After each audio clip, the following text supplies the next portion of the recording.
Hey guys, it's Chris Wong. I'm filming this video as of May 12th, 2025, and I'd just like to quickly talk about my thoughts that just came out recently about investing to try to pay off your mortgage.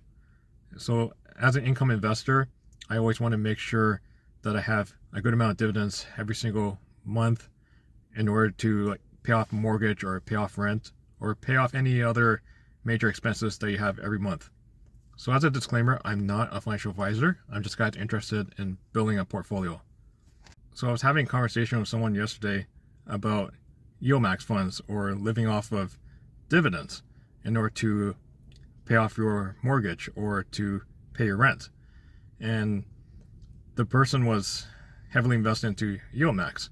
So we both came to the conclusion that if you're going to try to live off of yieldmax or try to have funds that pay your mortgage, you want to make sure that the dividends that you get every single month is sustainable. You want to make sure that you have the lowest dividend that can actually pay down your mortgage. So let's say, for example, if you invest in TSLY by yieldmax, their dividends is variable every single month. There were times the dividend could pay as high as $1, and then there were times the dividend will pay maybe as low as 30 cents. So from his perspective, he would look at it as the lowest dividend the fund paid, and that's what he needs in order to pay down a rent or pay down his mortgage. And then the rest of the dividends has to be reinvested or look at it as bonus money, so money you don't really need for your expenses.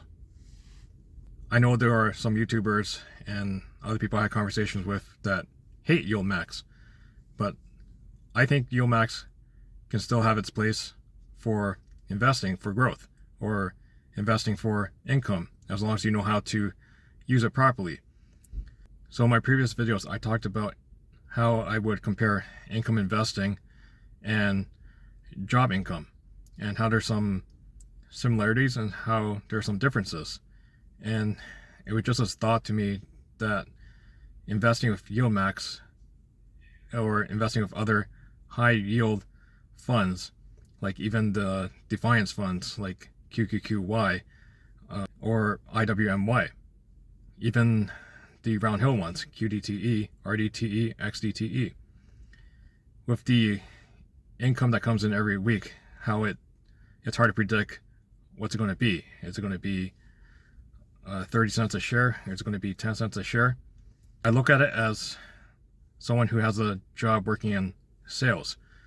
When you don't know what your income is going to be, your next paycheck or your paycheck in the future, you can kind of predict what's going to be from your previous sales, but then you don't know what's going to happen. You don't know if you're going to have less customers coming in the future, or you don't know if the person or the next 10 sales is going to be smaller sales than your previous 10 sales. So if I were to have a sales job or only live on yieldmax or Defiance or Round Hill, I want to make sure that the lowest dividend that I have invested in, it's going to be more than enough to pay the rent or pay the mortgage or even cover like the biggest expenses for the month. Because I don't want to have a mortgage and to pay the mortgage for the month is based on the biggest dividend for the month. Just like in a sales job, I don't want the mortgage or I don't want the rent to be based on having the most sales for the month in order to pay it off. I hope you guys liked the video. If you liked the video, please give me a thumbs up. Otherwise, please subscribe to my channel for future videos. Thank you guys for watching.